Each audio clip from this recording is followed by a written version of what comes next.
জনাবে মুহাম্মদুর রাসূলুল্লাহ সাল্লাল্লাহু আলাইহি ওয়াসাল্লাম বলেন, মান আহাব্বা সুন্নতি ফাকাদ আহাব্বানি ওয়া মান আহাব্বানি কানা মাই ফিল জান্নাহ।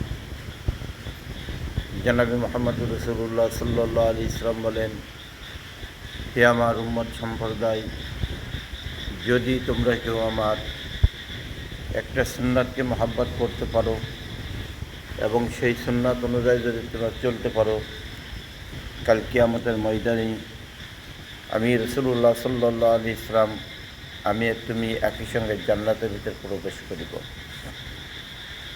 রাসূলুল্লাহ সাল্লাল্লাহু আলাইহি ওয়াসাল্লামের সুন্নাত তরিকা এমনই সুন্দর আর এমনই ভালো, যেই সুন্নাত তরিকা যদি আমি আপনি আমল করতে পারি, তাহলে আপনার ট্রিটমেন্টও হবে, রসুলের সুন্নাতও আদায় হবে এবং রাসূলুল্লাহ সাল্লাল্লাহু আলাইহি ওয়াসাল্লামের ভালোবাসা আমরা পেয়ে দেব এবং রাসূলুল্লাহ সাল্লাল্লাহু আলাইহি ওয়াসাল্লামের সঙ্গে পাশাপাশি একই সঙ্গে আমরা জান্নাতে প্রবেশ করিতে পারিব।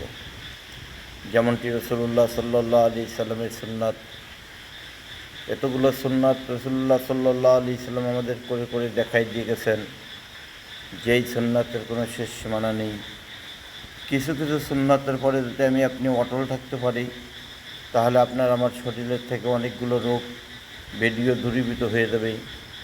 যেমনটি খানা খাওয়ার সময় যদি আমি আপনি শুধু একটু দস্তারখা বিছাইয়া রাসূলুল্লাহ সাল্লাল্লাহু আলাইহি ওয়াসাল্লামের তরিকা অনুযায়ী যদি খানাগুলো খেতে পারি, ওই খানাগুলো খাওয়ার পরে আপনার আমার আর কোনো দিন গ্যাসের বড়ি খাওয়া লাগবে না।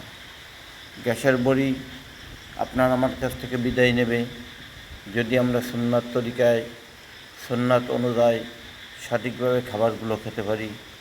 আবার খাবার যখন আমরা খেতে যাই, এক প্লেট খাবার খেতে যাই, কিতাবের ভিতরে আছে এক প্লেট খাবারের ভিতরে একটা খাবারের ভিতরেই বরকত থাকে। যখন আমি আপনি ওই বরকতওয়ালা খাবার খেতে যাই, শয়তানে তখন টোকা দিয়ে ওই খাবারটাকে ফেলে দেয়। যদি আমি আপনি ওই খাবারটাকে উঠাইয়া ধুইয়া আবার যদি নিজেরা খেয়ে ফেলি, তাহলে ওই বরকতটা আপনার আমার ভিতরে এসে যাবে।